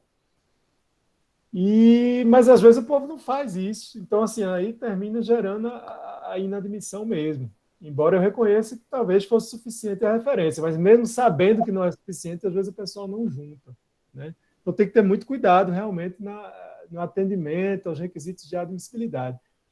E até eu pego o gancho para fazer a crítica diversa ao tribunal, aos tribunais superiores em geral. Eu acho que às vezes, inclusive, por exemplo, uma súmula muito criticada, a súmula 7 do STJ, que tem correspondente no STF, tem a súmula 42 na TNU, que, em suma, é a vedação de reexame de fatos e provas, né? Às vezes se reexamina, às vezes se supera a súmula no caso que não seria para superar. Então, a questão não é sempre de que há uma aplicação de uma jurisprudência defensiva. Eu acho que o correto é aplicar a súmula 7 quando for para aplicar. Muitas vezes é para aplicar e não se aplica, e às vezes não é para aplicar e se aplica, entenderam? Então isso acontece bastante, mas olha, isso não deixa de ser sempre uma tentação, gente. Quando a gente está lá, inclusive na TNU, onde eu realmente decidia a coisa, é uma tentação. Você está lá numa TNU, por exemplo, e o papel da TNU é de uniformização. Não é para julgar o caso concreto. Tanto que tem a súmula 42 da TNU, quer dizer, não é para rever fatos e provas. Mas às vezes a gente está lá na TNU e a gente vê, poxa, isso aqui é uma injustiça que está sendo feita. O juiz ou a turma recursal fez uma injustiça. Eu consigo ver isso. Mas eu consigo ver isso reexaminando fatos e provas. E aí não devo ver isso, devo fechar os olhos para isso. Parece uma coisa dura de se dizer, mas é o que tem que ser feito. Por quê? Porque às vezes a gente vê, o Fábio Bezerra entrou, colega juiz federal também. Às vezes a gente vê, já vi muitas vezes, até em palestras, ministros, e às vezes dizem, com certo orgulho, dizem, eu supero a súmula 7 e quando eu vejo que é para fazer justiça, eu reexamino fatos e provas. Quando a pessoa fala isso, sempre é aplaudido numa palestra e tal.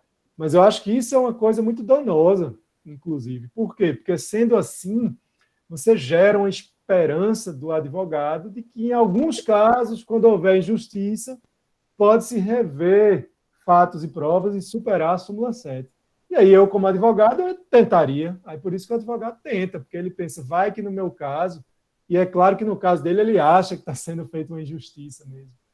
Mas é por isso que a gente diz que os tribunais superiores não são cortes de justiça. A justiça pode ser feita no primeiro grau ou no segundo. Os tribunais superiores, a função é nomofilática, como o Fábio bem colocou, ou seja, gerar precedente para aplicação futura, né? E aí, falando isso, que é uma coisa bem radical, eu me lembro de uma coisa radical também que o Schauer diz, o meu xará lá, o Friedrich Schauer, doutrinador americano, ele estuda muito precedentes, e ele fala, tem uma expressão que ele usa, cases make bad law. Ele diz, ou seja, os casos concretos fazem lei ruim. Segundo o Schauer, e eu não estou advogando isso, eu estou dizendo a ideia dele. A ideia dele é de que o tribunal que tem a função nomofilática, que é a função de criar norma, criar precedente para o futuro, ele deve se preocupar nada com o caso concreto. Deve não se preocupar com a justiça do caso concreto, deve preocupar, sim, com a aplicação no futuro. Eu não concordo totalmente com isso, não. Até porque, vejam que tem que ter muito cuidado. Quando eu digo que não é para reexaminar fatos e provas, eu não estou dizendo que o STJ e o STF são tribunais de teses apenas. Eles são tribunais que julgam causas, porque a Constituição, nos artigos 102 e 105, fala em causa decidida. Eu acho que não é possível superar esse paradigma, como a parte da doutrina até já sugere, que o conceito de causa decidida seja ampliado. Porém, eu ainda acho que isso não é o momento de fazer isso, e eu acho que o STJ e o STF, quando eles vão criar um precedente, mesmo afetado, repetitivo, eles têm que sim julgar o caso concreto. Mas, olha, eles vão julgar o caso concreto de acordo com o tribunal, com o que o TJ ou o TRF fixou, de fato, para aquele caso concreto. Ele não pode rever fatos e provas.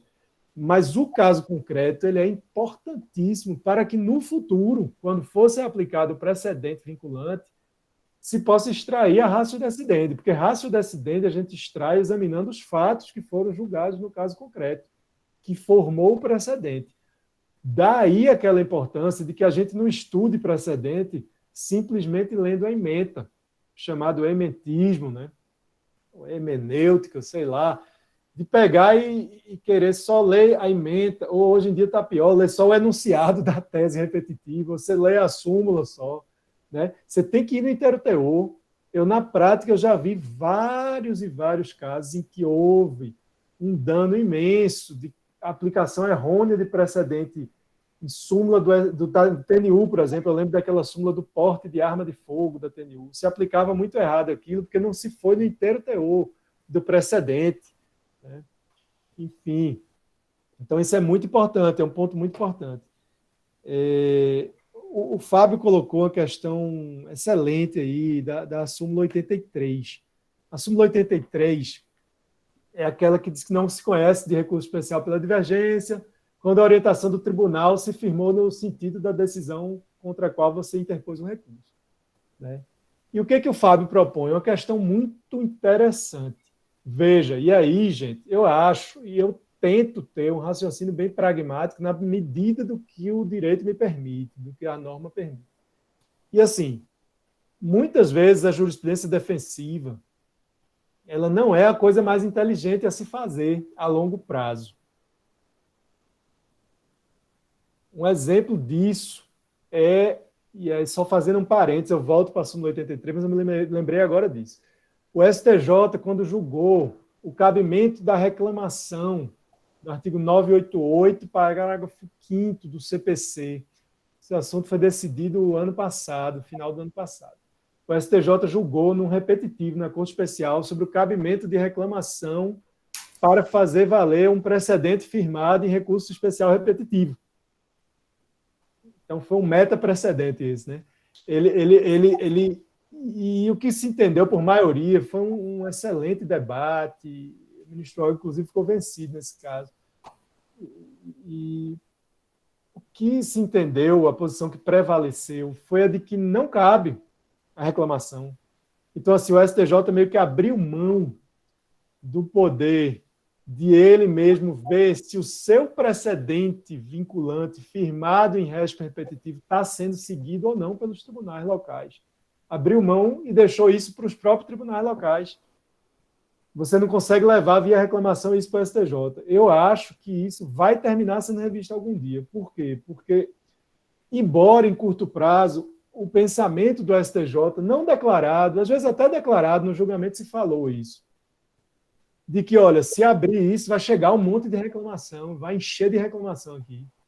Então, preocupação aí com uma certa justiça defensiva, né? Preocupação com o número de processos que ia chegar. No voto do ministro Olga, inclusive, colocou-se um gráfico lá, mostrando que o número de reclamações não tinha aumentado de forma tão grande. A gente comparou o número de cada tipo de processo que tem no STJ e o grosso dos processos que chegam são ARESPs, agravo em recurso especial é a maioria, e depois RESPs. Essas duas siglas aí são a imensa maioria dos recursos que chegam no STJ. Reclamação é isso aqui, muito pouco. Você pode ver pela numeração. Veja a numeração de RESP e ARESP, onde está aí 1 milhão cacetada, e veja a numeração da reclamação. Só por isso você vê que é bem menor. Então, assim, é algo que a curto prazo parece que vai diminuir o número de processos que chega, mas a longo prazo você faz com que as partes continuem fazendo isso que o Fábio colocou. Continua entrando com os recursos, e aí não cessa de entrar porque tenta fazer a superação num caso. E aí sim, voltando para a súmula 83. Veja, o fato de ter já uma jurisprudência do STJ, mas que não está firmada em repetitivo, eu concordo com o Fábio aí, que a ideia interessante é mesmo afetar o tema. Por quê? Você pode parecer que está chovendo no molhado. Veja, eu vou afetar uma coisa que já tem precedentes, mas olha, enquanto não houver precedente vinculante, há esperança de que a coisa mude para o outro lado. Até quando tem precedente vinculante, às vezes o pessoal não desiste e tenta, mas quando não tem, as partes continuam tentando. Então, esses recursos eles vão subir fatalmente. Mesmo que se use a súmula 83, o pessoal vai entrar com agravo, vai tentar levar lá para cima. E isso eu percebo muito. A gente, hoje em dia, algo que eu queria tocar também, é a questão do uso da inteligência artificial no STJ. Hoje, a gente consegue acompanhar, graças à inteligência artificial, no STJ a gente tem 2 robôs muito importantes lá. São o Atos e o Sócrates, na versão 1.0. E a gente consegue acompanhar tudo que chega. Por dia, chegam 1.500 processos no STJ, por dia. E com esses robôs, a gente consegue... A função principal do robô é ler o processo e às vezes, agrupar os processos, justamente nas temáticas repetitivas, e aí gerar uma proposta de agrupamento para fins de controvérsia, que será possivelmente transformada numa afetação de tema repetitivo. E o robô Sócrates 1.0 ele é muito eficiente nisso, ele consegue fazer em segundos algo que um servidor faria em 15 minutos, o robô faz em 4 segundos. Ele lê os processos ali, ele, enfim, consegue poupar uma força de trabalho e fazer com que esse servidor que fazia esse trabalho ali mecânico, né, de leitura, enquadramento do processo, num grupo de controvérsia, num tema repetitivo, esse servidor é deslocado para a atividade fim mesmo, de pensar o processo, pensar um caso ali complexo, né? Isso é muito importante, certo? Com isso, o que a gente percebeu? Que desses 1.500 que chegam por dia, grande parte, e aí está o pulo do gato, né? Grande parte é de temas que às vezes já tem, isso é interessante, que o Fábio talvez, né, complementando o que ele disse aí, muitos dos casos que chegam são temas que já têm decisão no STJ, mas que não tem tema repetitivo. A galera continua insistindo. Entendeu, Fábio? Não é isso o pensamento aí? Então, assim, e aí, no JEP, estou vendo a pergunta do Alexandre ali agora, eu vou falar disso. Eu vou falar logo antes que eu me esqueça. Ele perguntou, os robôs no STJ, eles servem para... Depois eu volto, aí se eu perder o fio da meada, vocês me dizem. Os robôs, eles servem apenas para fazer esse agrupamento repetitivo ou para... Não, desculpe não, Alexandre, foi ótima a colocação. Viu? Então, eles servem apenas para agrupar em repetitivo ou serve para julgar? Veja, o que tem sendo gestado hoje no STJ, ainda não está pronto, é o Sócrates 2.0. O Sócrates 2.0, ele vai sugerir minuta, mas, olha, ele não vai julgar, gente, quem julga é o ministro, né? Ele sugere minuta, até por enquanto os robôs não virou aquele filme Exterminador do Futuro ainda não. Então a decisão final é do ser humano, mas ele vai sugerir minutas. É óbvio que é uma tentação também grande, quando chegar a minuta sugerida ali do servidor, às vezes já clicar em vez de tentar fazer algo diferente. Mas, bem, vamos esperar, ainda não está valendo isso ainda, mas a ideia é essa, é uma tendência mesmo que o Sócrates 2.0 ele vai servir para isso. Tá? Esperemos que isso comece com casos menos complexos, com mais repetitivos e simples. Tá? Isso é bom, gente, é bom. A gente não tem que resistir à tecnologia, resistir ao robô, não. No Brasil, principalmente, com o volume que a gente tem, não tem como achar que vai acabar o trabalho do juiz, vai acabar o trabalho do advogado. Tem trabalho demais para a gente, não vai faltar processo, não vai faltar trabalho. O nosso trabalho é ter criatividade, isso a máquina não tem ainda. A inteligência artificial, por melhor que seja, ela é uma máquina de processamento. Então, ela consegue processar rápido. Então, quando eu digo assim, sugerir uma minuta, ela pode sugerir? Pode, mas se for algo que demanda criatividade hoje, ela não pode. O que ela pode é pegar, e já existe sim hoje, ela tem capacidade não apenas literal, mas ela tem capacidade semântica e morfológica e sintática. A máquina tem capacidade disso já. Então, assim, ela não pega apenas, pessoal, ela não pega apenas literalmente comparar a petição comparar com um tema repetitivo, não. Ela consegue, por exemplo, pegar, se você falar em uma petição que fale de um passeio na beira-mar com o assopro da brisa e tal, e pegar um julgado que fale caminhar na areia, tomando um ar fresco e tal, ele consegue agrupar isso. Então, vejo que a literalidade é totalmente diferente, mas ele consegue, pela sintática, aí, agrupar as coisas, né? Enfim, eu acho que tem muito a se evoluir nisso de inteligência artificial também, e a gente tem que estudar isso e tem que se preparar para isso, porque já está sendo aplicado. A gente tem 72 robôs em tribunais já. Quase todo tribunal tem um robô, inclusive todo mundo quer ter um para se chamar de seu mesmo, né? Mas há, sim, uma forte tendência a isso. E o STJ e o STF estão nessa tendência. O STF, o ministro Fux, cuja gestão vai se iniciar em setembro, mas já está na transição, ele vai criar uma secretaria de precedentes e certamente vai ter inteligência artificial nisso, enfim, vai tentar estancar um pouco o fluxo de processos e o congestionamento de processos. Teve também uma colocação interessante aqui que o Fábio fez, que o Hélio fez, me desculpa, né, para eu não me esquecer. Eu fui anotando aqui, sobre a relação, às vezes, conflituosa entre o CPC 2015 e o STJ. Isso realmente é algo que quem influenciou mais quem, né? Veja só, sendo bem objetivo, a gente tem uma lei, né, que é o CPC, e, na verdade, a lei, a norma tem um texto ali, e eu acho muito complicado. Isso a gente aprende lá em IED, né, introdução. O texto é o ponto de partida, mas você não pode negar o ponto de partida, né? Então, assim, a gente tem que tomar cuidado com as decisões que às vezes são ativistas.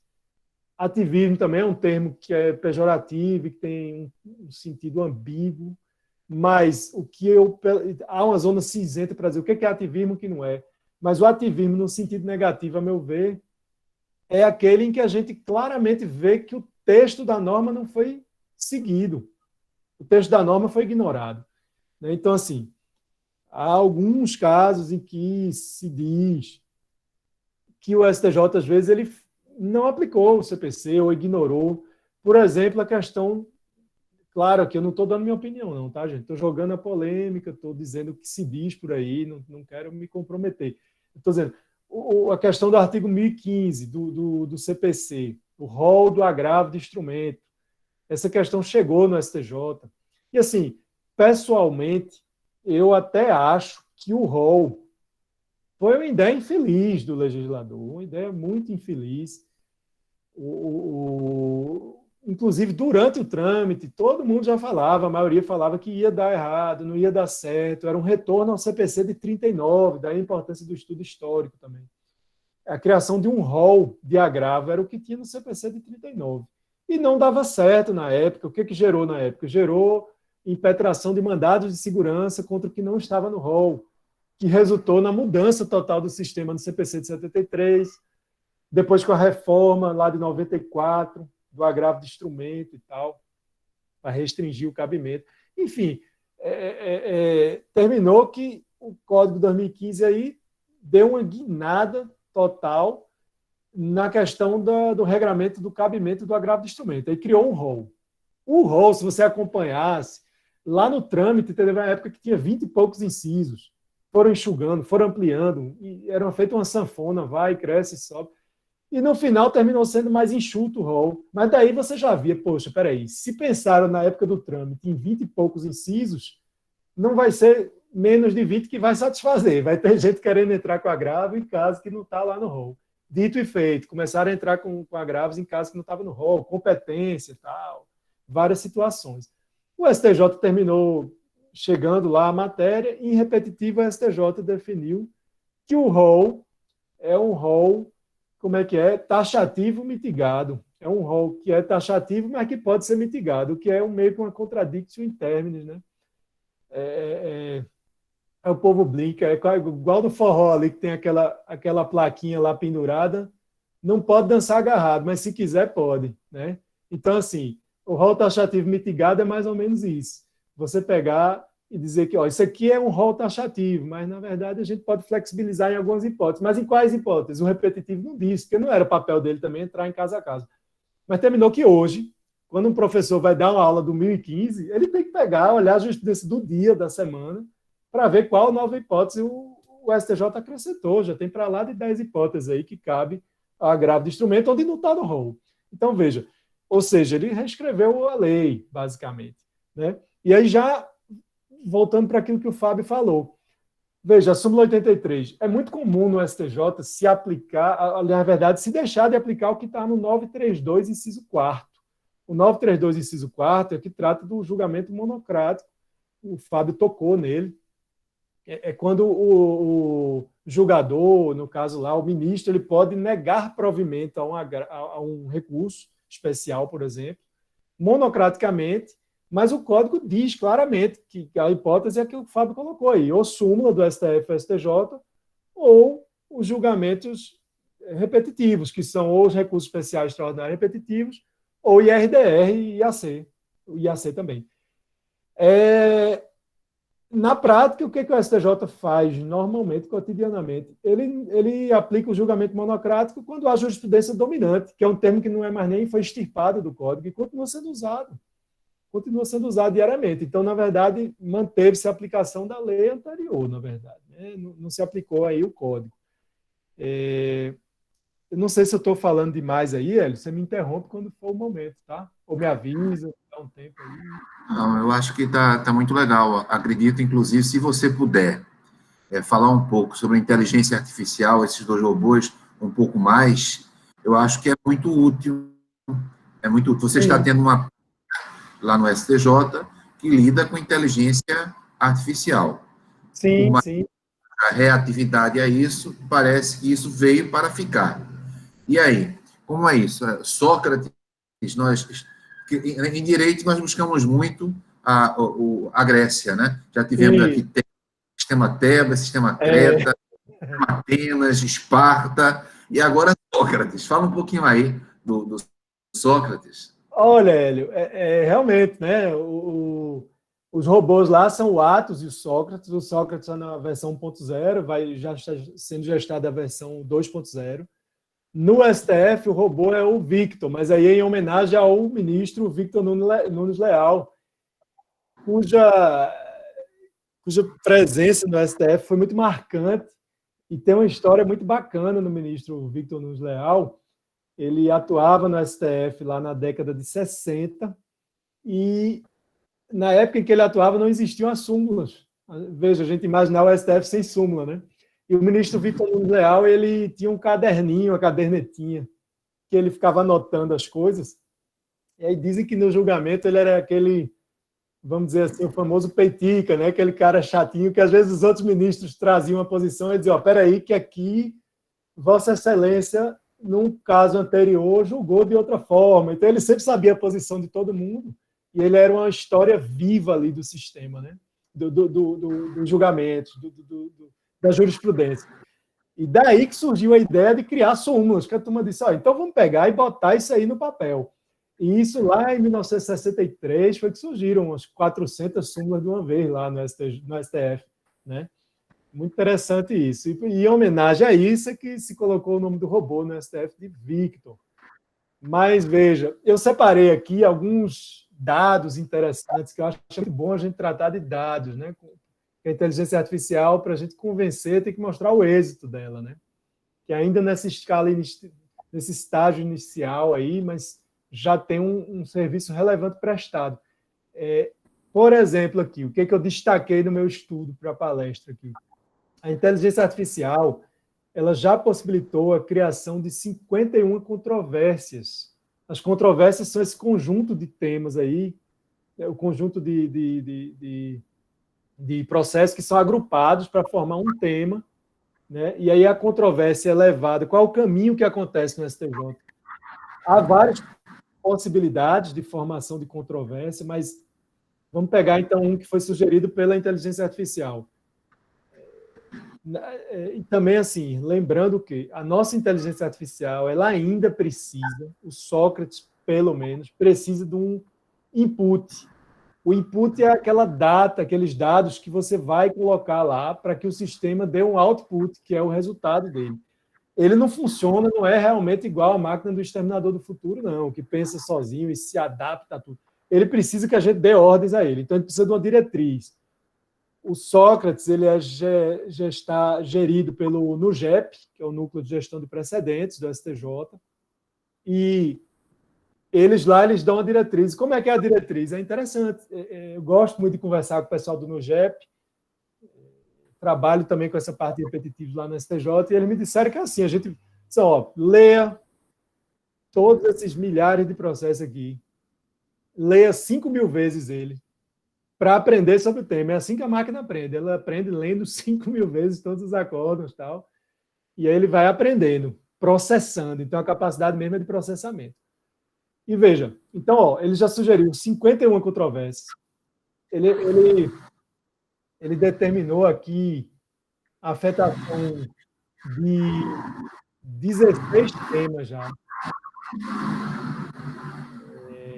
Então, pegando em 2019, recortando aqui 2019, a gente teve 39 temas afetados no STJ, como recurso repetitivo. 39 temas. Dos 39 de 2019, 16 foram devido aos robôs. Certo?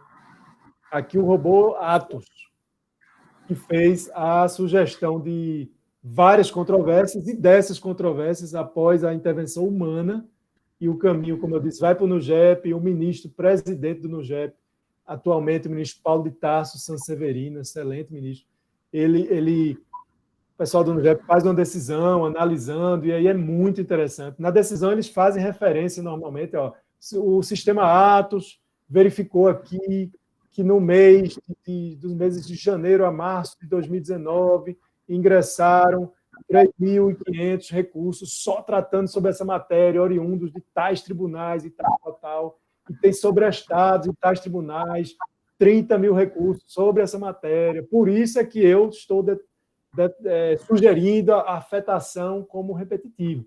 Aí isso é distribuído para um relator, aí o relator também não fica vinculado nem à análise do computador, do robô, nem à análise do NUGEP.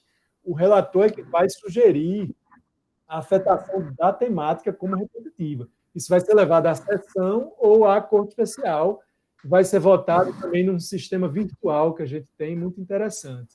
Né? E veja, então, dos 39 temas de 2019, 16 foram oriundos do Atos, dos robôs.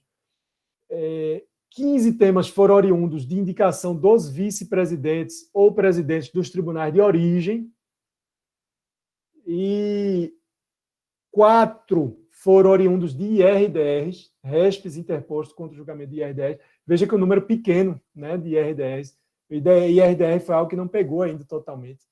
E somente 4 também oriundos de ministros que, de ofício, sugeriram, eles mesmos analisaram e sugeriram a afetação de temas.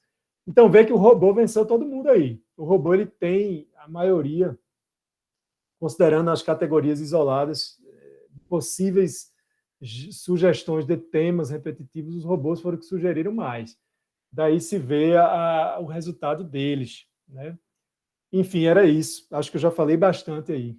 Eu devolvo a palavra, estou à disposição. Olha, eu quero agradecer a ambos os palestrantes, agradecer ao doutor Fábio, ao professor Fábio, ao professor Fred. Realmente muito útil, né, esse debate. A gente aqui deixou em aberto vários temas para efeito de pesquisa, para efeito de aprofundamento. Entre esses temas está a inteligência artificial.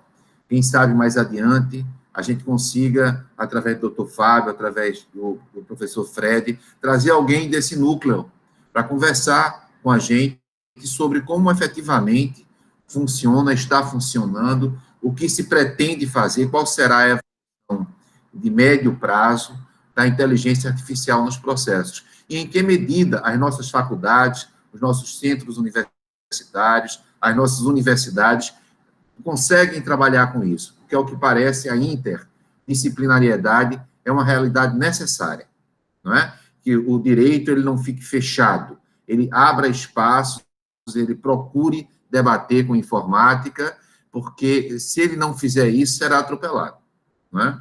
Então, quero agradecer mais uma vez ao professor Fábio, ao professor Fred, agradecer a cada um de vocês, lembrando que toda quinta-feira, na próxima quinta-feira, gente, se tiverem um tempinho, 19 horas, Caixa Econômica Federal, a questão do impacto social da Caixa Econômica Federal. Então, nós temos como, na Justiça Federal, a Caixa Econômica Federal como um dos seus principais atores, e agora, mas não apenas agora, com o setor de habitação, com a questão de um auxílio emergencial que existe no Brasil e fora do Brasil, nós pretendemos conversar sobre Caixa Econômica Federal, que tem um impacto social tremendo. Na próxima quinta-feira é o nosso tema, a Caixa Econômica Federal.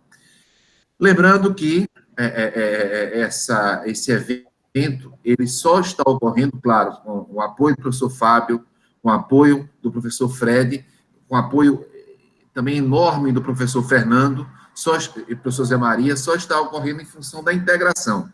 Não é, professor Fernando? E temos o prazer, temos a honra, não é, de permitir, não é, professor Fernando Lapa, a convite do professor Fernando Lapa, e fico muito feliz por isso ter ocorrido. Nós temos a possibilidade, Fred, professor Fábio, que foi aluno da Universidade Católica de Pernambuco, de termos, no encerramento, um professor extremamente experiente, dedicado à universidade, não é?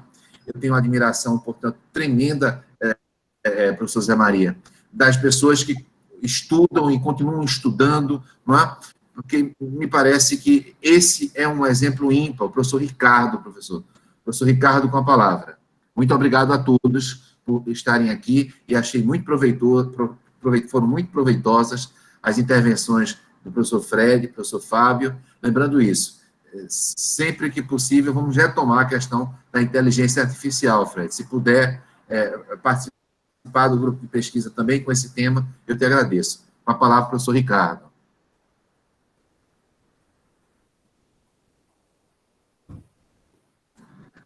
Abriu o microfone, professor. O microfone está fechado.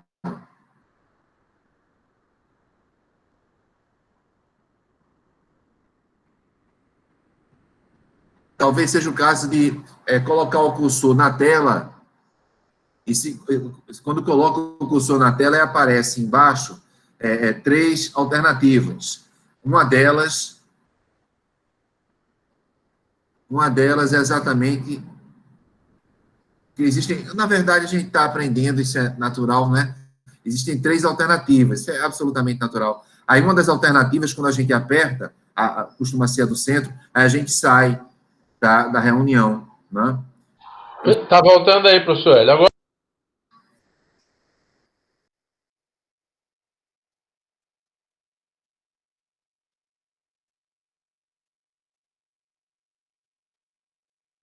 Ainda está fechado, eu creio. Professor Ricardo, era interessante tentar abrir o microfone na tela.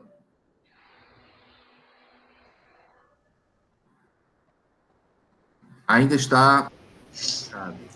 Doutor Hélio, o microfone dele ficou aberto em algum momento, mas eu acho que ainda assim não está pegando o áudio, tá? Então um defeitozinho no áudio, né? Então, vejamos. Aliás, eu quero dizer o seguinte, eu não ia fazer nesse computador hoje essa live, eu ia fazer em outro computador, e aconteceu um fato semelhante. Eu não consegui fazer no outro computador, exatamente porque houve um probleminha técnico, né? Mas eu quero agradecer ao professor Ricardo, né, professor Fernando? Agradecer demais a ele, o senhor com a palavra.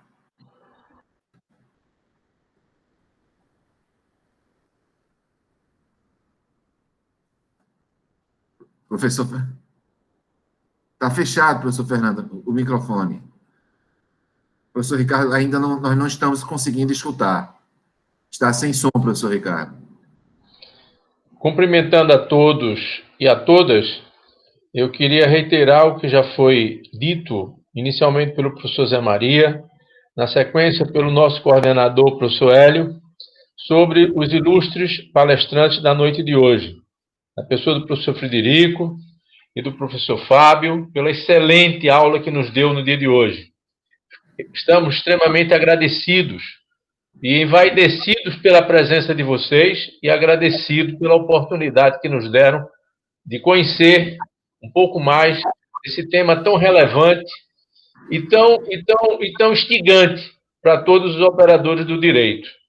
Como ex-membro da nossa universidade, quero que façam da casa, ou pelo menos estimo que façam da casa, um retorno da época das bancas acadêmicas, né? Precisamos muito da inteligência de vocês, no sentido de propiciar a nós outros uma visão diferenciada dos temas tão diversos que o direito nos apresenta. Quero agradecer, em nome da instituição, do nosso centro, a possibilidade do professor Hélio dessa integração maravilhosa que está sendo feita entre a Católica Business School, o nosso Centro de Ciências Jurídicas, a pós-graduação, que é dessa interação que todos nós sairemos melhor e com mais conhecimento.